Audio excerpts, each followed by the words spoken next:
তো আমরা দেখেন পরবর্তীতে যে আমাদের বিষয়টা আছে সেটা হচ্ছে বিবাহ সংক্রান্ত যদি কোনো অফেন্স হয়, এই সংক্রান্ত বিচার মানে এ সংক্রান্ত অপরাধের পানিশমেন্ট কতটুকু সেই বিষয়ে আমরা দেখবো।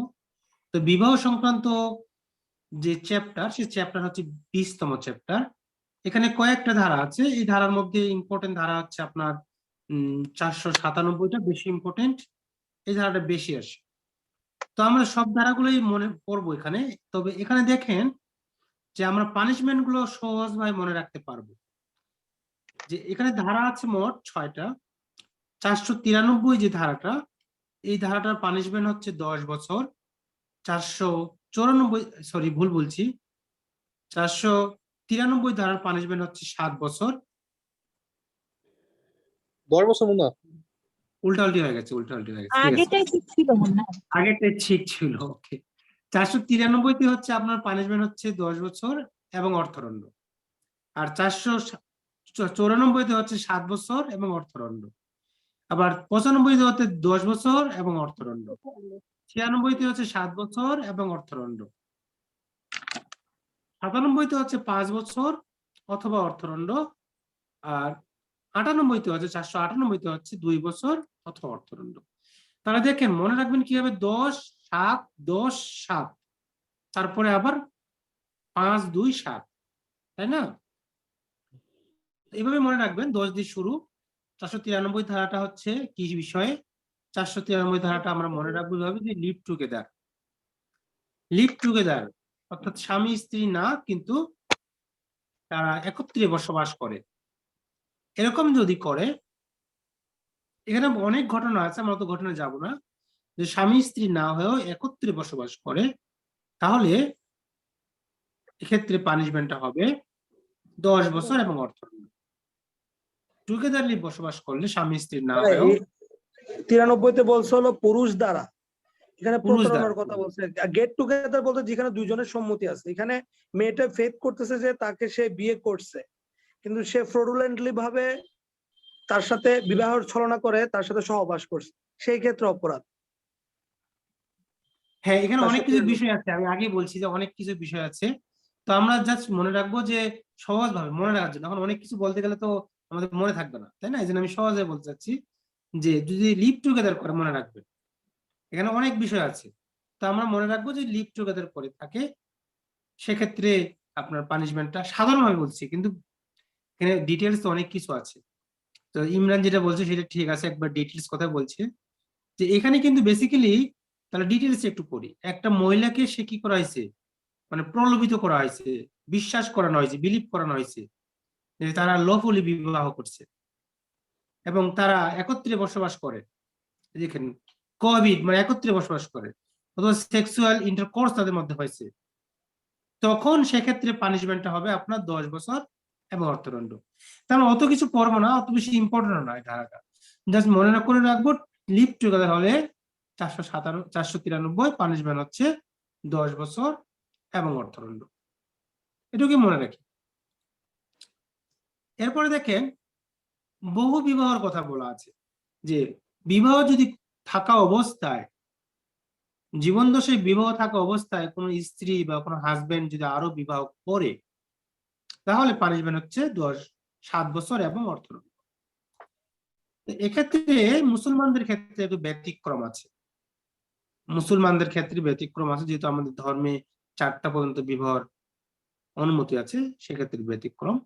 তো বাকি যে ধর্মাবলী আছে তাদের ক্ষেত্রে কিন্তু যদি একটা থাকা অবস্থা আরেকটা বিবাহ করে, তাহলে 7 বছর জেল, 7 বছর পর্যন্ত জেল এবং অর্থদণ্ড হতে পারে। এবার যাই 495 ধারাটা। 495 ধারার বিষয়টা বলা আছে, দেখেন যে পূর্বে একটা বিবাহ ছিল, সেই বিবাহটা গোপন করা হয়েছে। পূর্বে একটা বিবাহ ছিল, সেই বিবাহটা গোপন করা হয়েছে, যদি এরকম যদি কেউ করে থাকে, তার পানিশমেন্টটা হবে 495 ধারা অনুসারে 10 বছর এবং অর্থদণ্ড। 10 বছর এবং অর্থদণ্ড।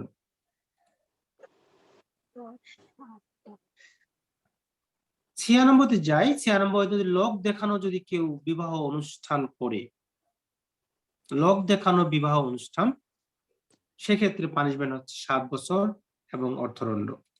কেউ যদি লোক দেখানো কোনো বিবাহ অনুষ্ঠান পরিচালনা করে বা অনুষ্ঠান করে, তাহলে সেটা পানিশমেন্ট হচ্ছে 7 বছর এবং অর্থদণ্ড। অ্যাডাল্টারি বেবিচার, এটা খুব ইম্পর্টেন্ট ধারা, এটা আমরা মনে রাখবো ভালো করে। বেবিচার যদি করে, সেখানে দুইটা কন্ডিশন মনে রাখতে হবে। এক, বেবিচার যার সাথে হবে সেই মহিলাটা অবশ্যই বিবাহিত হতে হবে। তাই পুরুষটা বিবাহিত না অবিবাহিত সেটা বিষয় না, বিষয় হচ্ছে মহিলাটা কি বিবাহিত হতে হবে, এটা একটা বিষয়। আর এক্ষেত্রে পুরুষটা শাস্তি পাবে, মহিলাটা শাস্তি পাবে না। পুরুষটা শাস্তি পাবে আপনার 5 বছর অথবা অর্থদণ্ড অথবা উভয়দণ্ড। 5 বছর পর্যন্ত জেল অথবা অর্থদণ্ড অথবা উভয়দণ্ড। এছাড়াও আরো অনেক কিছু বিষয় আছে, আমরা সবকিছু পড়বো না, জাস্ট এটুকু মনে রাখলে আমাদের চলবে। 498 ধারাটা বিষয়টা বলা আছে যে এখানে একটা আপনার মহিলাকে বিবাহ করার উদ্দেশ্যে তাকে আটক করে রাখা হয়েছে। একটা মহিলাকে বিবাহ করার উদ্দেশ্যে আটক করে রাখা হয়েছে, এরকম যদি হয় তাহলে সেক্ষেত্রে পানিশমেন্ট হবে 2 বছর পর্যন্ত অর্থদণ্ড, জেল অথবা অর্থদণ্ড অথবা উভয়দণ্ড। জাস্ট সিআরপিসি তে এটুকু করলেই চলবে। অন্য ভাই, সিআরপিসি তে বেবিচার 199-তে বলছে না? 199-তে, সিআরপিসি-তে হ্যাঁ। 199-তে বলা আছে যে বেবিচারের অভিযোগটা কে করবে, হ্যাঁ, অভিযোগটা এটা কে আর কি, করবে। মানে বেবিচারের বিষয়টা আমি ওটা রিলেটেড হ্যাঁ করলাম হ্যাঁ, আর কি এর জন্য। ঠিক আছে ঠিক আছে, হ্যাঁ, অভিযোগ কে করবে। ওকে, তো এই ছিল মোটামুটি বিবাহ রিলেটেড বিষয়। এরপরে আমরা দেখি মানহানির বিষয়টা। মানহানির বিষয়টা কিছু বলতে পারলাম না। সমস্যা নেই আপু, এটা আমি আপনার মেসেঞ্জারে দিয়ে দিব, আপনি সেখানে আবার সময় করে দেখে নিয়ে, হ্যাঁ, ওকে, সমস্যা নেই। দেখেন, ডিফেমেশন শব্দটা, মানহানি, এই মানহানির সংখ্যাটা আসে বেশি। মানহানি কত নাম্বার ধারাতে আছে? 499 ধারাতে মানহানি আছে, এটুকু পড়বো। আর মানহানির ব্যতিক্রম আছে 10টা, মানহানি সম্পর্কে ব্যাখ্যা আছে 4টা, এটুকু পড়লেই যথেষ্ট। ওকে,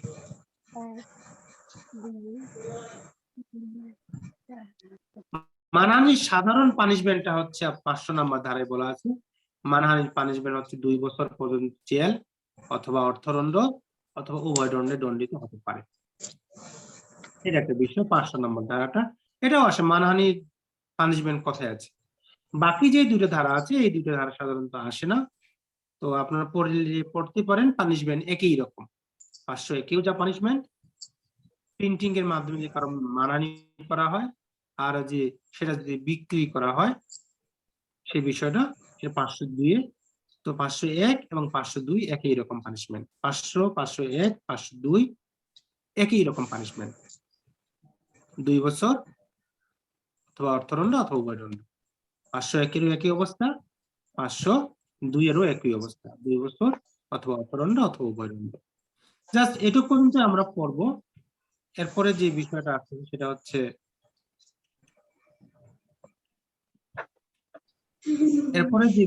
সেটা আমরা পড়বো হচ্ছে 503 নম্বর ধারা, ক্রিমিনাল ইন্টিমিডেশন, অপরাধমূলক ভীতি প্রদর্শন। যেটা অপরাধমূলক ভীতি যে কেউ, জাস্ট আমরা মনে রাখবো যে অপরাধমূলক ভীতির সংজ্ঞা কোথায় আছে।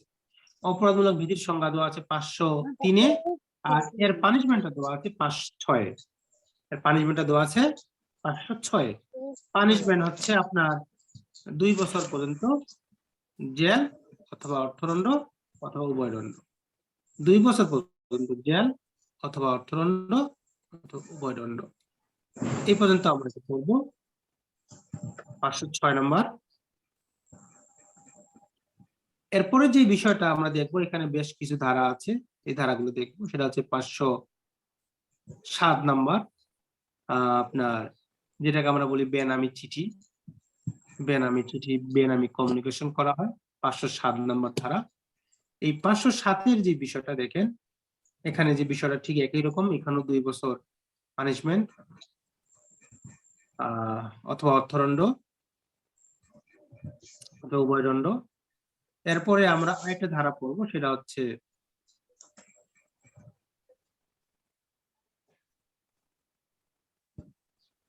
506 আরেকটা অংশ আছে।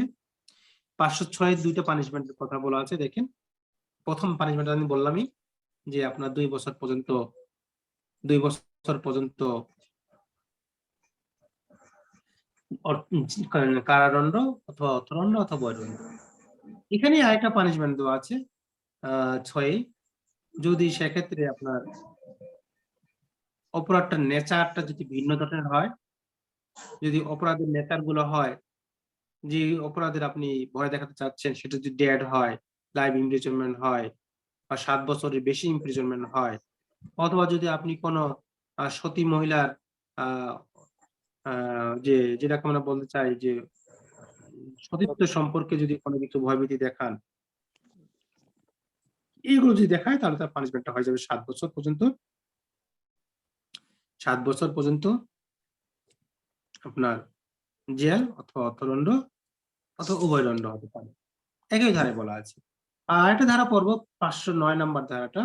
509 নাম্বার ধারাটা আমরা পড়বো, সেটা হচ্ছে ইভ টিচিং বলি আমরা, যে যদি কোনো মেয়েকে বা কোনো মহিলাকে আমরা যদি ইনসাল্ট করি কোনো ওয়ার্ড আর তার ইঙ্গিতের মাধ্যমে, সেক্ষেত্রে পানিশমেন্ট হবে 1 বছর। 1 বছর পর্যন্ত জেল অথবা অর্থদণ্ড অথবা উভয়দণ্ডে দণ্ডিত হতে পারে। 510 নাম্বার যে ধারাটা ছিল সেটাকে বলা হয় সর্বনিম্ন দণ্ডবিধিতে শাস্তির কথা বলা আছে। 510-এ বলা আছে যদি কেউ ড্রিঙ্ক করে, যে মাতলামি করে পাবলিক প্লেসে, তাহলে তার শাস্তিটা হচ্ছে 24 ঘন্টা পর্যন্ত। তার মুন্না ভাই, শাস্তিটা আমি একটা কথা বলবো। হ্যাঁ, 509 সাথে আমরা 353টা রিলেটেড করতে পারি না? সরি, 354টা। না না না, এটা অন্য জিনিস। না না, 354 আমি এটা পানিশমেন্ট বেশি। না, জিনিসটা অন্য, কিন্তু রিলেটেডটা তো লেডিস রিলেটেড আর কি, ফিমেল হ্যাঁ, লেডিজ রিলেটেড। হ্যাঁ, সেটা হলো সেদিক একটা থেকে হলো শালীনতা হানি, আর একটা হলো ইপটিজিং। একটা হলো হাত দিয়ে করে আর একটা মুখ দিয়ে করে। হাত দিয়ে যেটা করবে সেটা হলো 354, আর যেটা মুখ দিয়ে করবে ওটা 509। ওইখানে অনেকগুলো বিষয় দিয়ে করা যায়। আপনার 354-তেও কয়েকটা জিনিসের মাধ্যমে করা যায়। সেটা হতে পারে প্রাণীর মাধ্যমে, হতে পারে মানে ফোর্স, ক্রিমিনাল ফোর্স যেটা বোঝায়। ক্রিমিনাল ফোর্স তো 3 ধরনের, অথবা আপনার এসাল্টের মাধ্যমে করতে পারে, এইগুলো বিষয়। হ্যাঁ, কিছুটা কাছাকাছি। আর 510-এ যাই, 510 সর্বনিম্ন শাস্তি হচ্ছে 24 ঘন্টা এবং 10 টাকা পর্যন্ত, এবং উভয় দণ্ডিত হতে পারে। এটা ছিল 510-এর ঘটনা। এবার আমরা চলে যাবো 511-তে। 511 ধারার বিষয়টা হচ্ছে আমাদের attempt to commit offense। attempt to commit offense, যে অফেন্স করার যে চেষ্টা যদি কেউ করে, তার পানিশমেন্ট সংক্রান্ত বলা আছে 511-তে। যদি আইনে স্পেসিফিক ভাবে কোনো কিছু দেওয়া থাকে, তাহলে সেই পানিশমেন্টই পাবে। আর যদি আইনে স্পেসিফিক ভাবে কোনো কিছু না থাকে, তাহলে মূল পানিশমেন্টের অর্ধেক পাবে। মূল পানিশমেন্টটার অর্ধেক পাবে। আমরা এটুকু মনে রাখলেই চলবে আমাদের মোটামুটি। তো আমাদের দণ্ডবিধি আজকে এখানেই শেষ। আমরা আগামীকাল একটা অন্য সাবজেক্ট পড়বো। আমাদের যে সাবজেক্ট গুলো বাকি আছে সেটা শুরু করবো ইনশাল্লাহ। ভাই আমি তো ক্লাস